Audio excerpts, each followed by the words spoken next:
कामिनी जी, अब it's like हमें देखना है कि ये ईयर किसके लिए रहा अच्छा और किसके लिए रहा बुरा। तो of course you know all's well that ends well, तो we will start first with the people who it's not been a very great year for, जैसे कि हमारी दीपिका पादुकोण।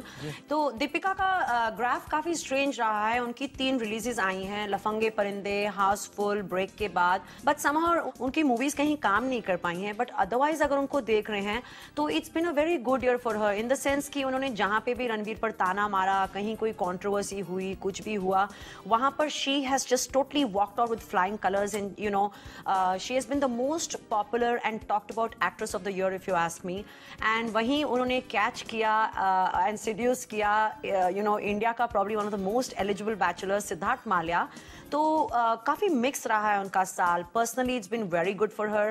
कंट्रोवर्सी से उन्होंने बहुत बेनिफिट किया है, लेकिन करियर वाइज वो हिट नहीं अचीव कर पाई हैं इस year. What do you think, क्या है रीजंस पर्सनली एंड प्रोफेशनली? आपका व्यू क्या है? दीपिका को पहले केले के पेड़ के साथ शादी करनी चाहिए और फिर सिद्धार्थ माल्या से शादी करनी चाहिए।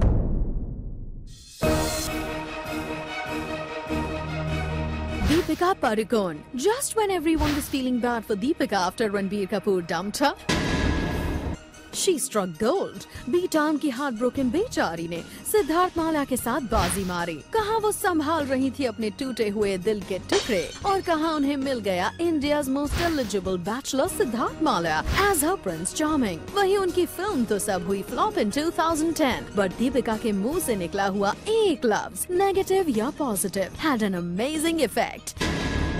उन्होंने रणबीर को मारे कस के ताने, but instead of this spoiling her image, Deepika became filmdom's biggest rage. लेकिन क्या अगले साल दीपिका को रखना चाहिए फूंक फूंक कर कदम? तो चलो झांक ही लेते हैं into Deepika's love life for the new year.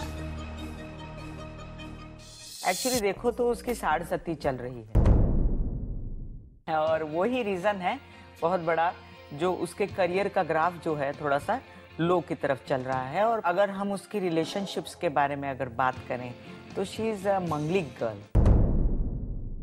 तो कामिनी जी, कहीं पर ये जो 7.5 है, ये क्या सिर्फ प्रोफेशनली असर करती है या पर्सनली भी असर करती है? क्योंकि प्रोफेशनली उनका ईयर ज्यादा ग्रेट नहीं रहा है, बट अदरवाइज उनकी पॉपुलैरिटी और उनकी लव लाइफ में ऐसे लगता है कि 7.5 का खास असर नहीं हुआ है। कुछ ऐसा मिक्स होता है? हालांकि दीपिका के करियर में उतार चढ़ाव बहुत आए हैं, लेकिन उसके 12th हाउस में जो जुपिटर चल रहा है, जो पिछले 1 महीने के लिए डाउन था, लेकिन आगे चलकर वो बहुत अच्छी स्थिति में आ गया है। Do you think that Siddharth Malya and she are here to stay and it's going to be a fruitful relationship? Yes, I think so. That's wonderful news for Deepika. But any word of caution for Deepika? Deepika manglik है, but whenever she'll get married, what she should do is all about you know उपाय कराते हैं जो मंगल के, जो केले के वृक्ष के साथ शादी कराते हैं या कुंभ के साथ जो मटके के साथ शादी कराते हैं। तो Deepika should first get married to a tree and then get married to Siddharth Malya? Yes, very much. वाह, तो उनकी 2 शादियां होंगी लेकिन एक ही पति होगा। एक ही पति होगा।